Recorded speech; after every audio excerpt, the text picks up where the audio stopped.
Hi, this is the Beatsmith EZ Rivet tool. It is a very handy tool for making small rivets, specifically 1/16 and with adapters 332 rivets. It has two parts, one which is the piercing part, which makes the hole in the material for the rivet, and the other part which flares the rivet and sets it in place.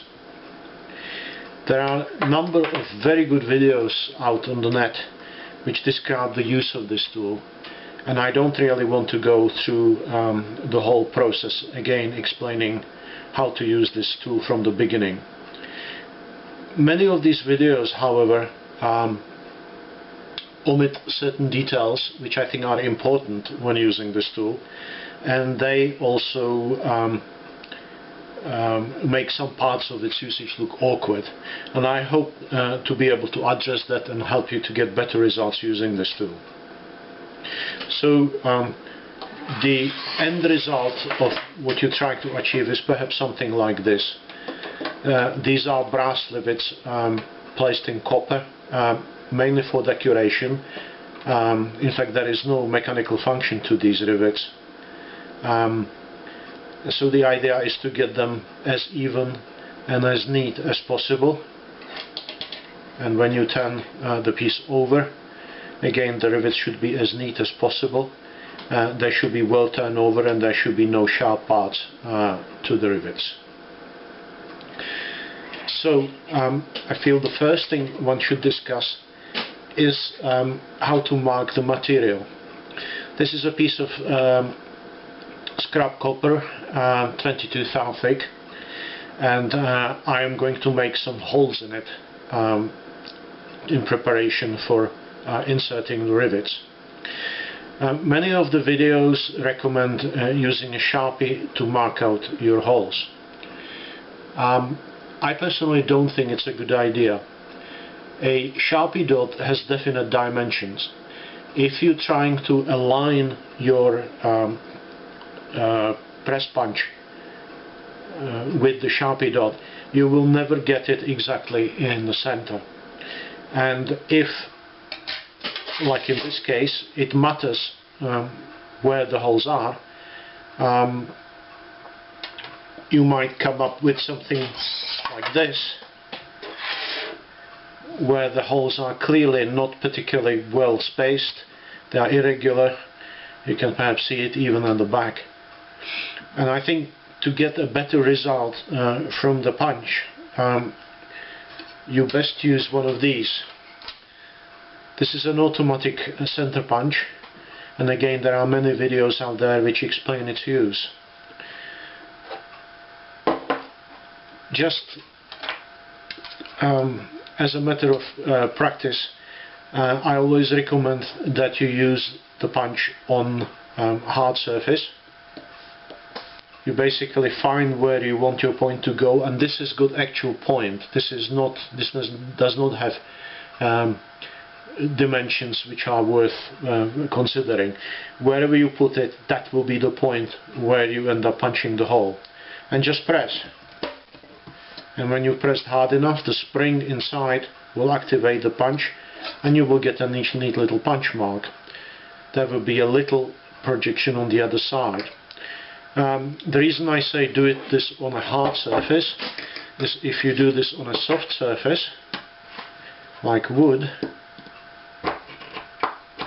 of course this is the time when my punch will pack up, you will get a distortion of the material around it compared to two holes, and you will get much more distortion the other side. You can regulate the force with which the plunger activates by operating this wheel, which puts more or less tension on the spring. So I'm going to make a few marks here, and we shall then punch the holes. Oops, what did I say? Don't do it on wood.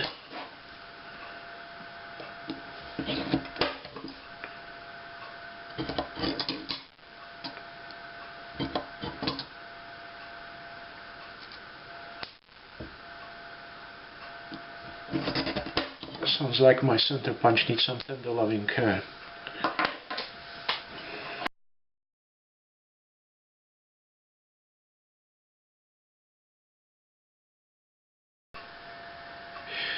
One of the problems I have when this tool is demonstrated in the videos is how awkward people look using it.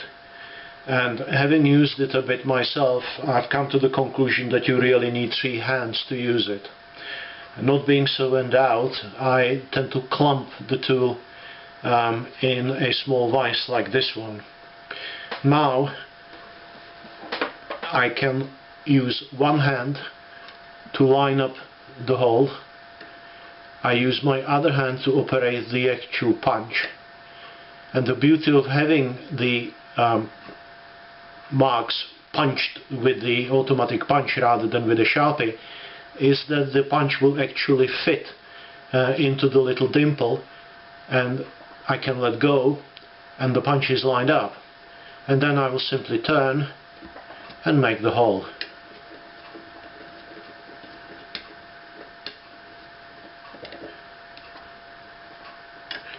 And I can do this 2 more times. Again, feel the dimple with the punch and go, and it's done.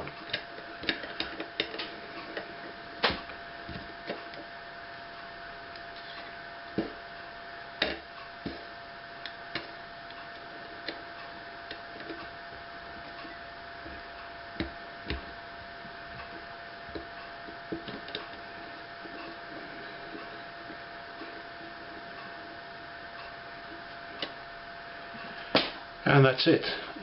3 holes. One thing I should notice, that to be careful when you're releasing, when you're bucking up the punch, so you don't mark your metal. But the marks are fairly slight and they can be easily removed with even something like ultrafine Scotch-Brite. So now I have 3 holes and I'm going to do some riveting now.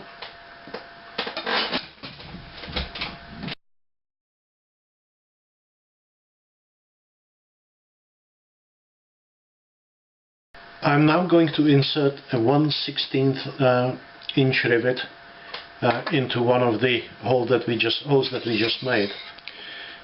First, I would like to discuss briefly the importance of the length of a rivet. In engineering, there are fairly strict rules as to how far the rivet should stick on its tail side, how big the tail should be when it's set. In jewellery it's probably not as important because the forces acting on the various items that are being held together, none of this important. I find that using the shortest rivet that will fit into the hole and that will flare over is the best, because the longer rivets, if they stick out too much, need quite a lot of force to tighten them, and that can create problems at the head of the rivet. So what I have done here, I actually turned the tool over and I reclamped it, but I've clamped it slightly at an angle so that the rivet head is going to be up this way and it won't have a tendency to fall out of the hole. In fact, most of the other videos show you using the tool upside down. The rivets are quite tiny and easily lost.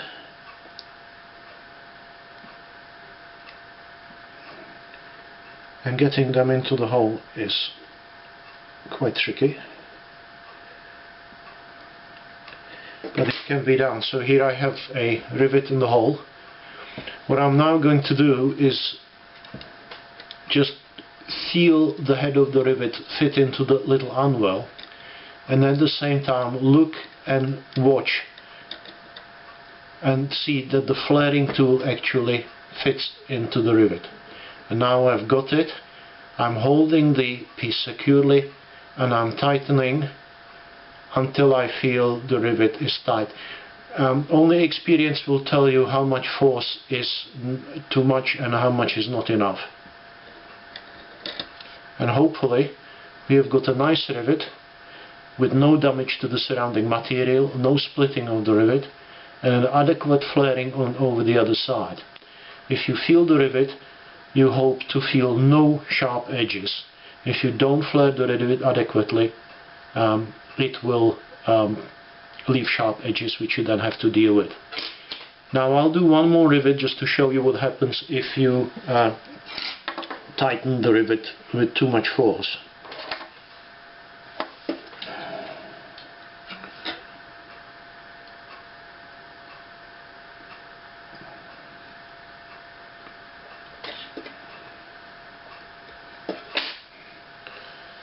Same again, position my piece on the anvil, look and find where the flaring tool is. You can see how awkward this would be doing it without having the tool clamped, right? Now I'm tightening. Now my experience tells me that this would be tight enough, but I'm going to tighten a bit harder just to show you what happens. And you can see that the rivet now has got a little mark on it. I don't know whether it's obvious on the camera. I have not actually got any damage to the material as yet. I'll try one more. Because normally when you don't want it, you end up with scars all over the material.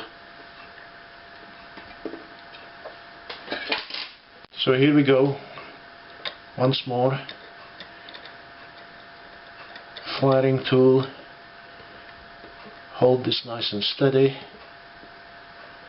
The other thing I should mention is that where you run into problems, I notice that I hold the piece steady while I'm doing this. If I let go and I turn the piece like so,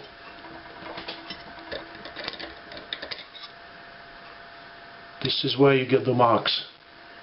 You can see the mark right there. So, in conclusion, this is a nice tool to use. There are certain things that will make your life easier, such as clamping the tools when you are either punching or flaring the rivets, using the right length of a rivet, using an automatic center punch to punch your hole and mark them out. I should have mentioned that in this case, in fact, I didn't punch the holes. What I did was, when I was etching the piece, I actually pre-etched myself a little points where the punch then fitted nicely without having to punch it, which is how I got the rivets so nice and regular, with the exception of that one. I don't know what happened there. And as I mentioned, use the right length rivets and use the right amount of strength, and keep the tool steady when you're actually flaring the rivet. And I think you will enjoy using this tool as much as I have done.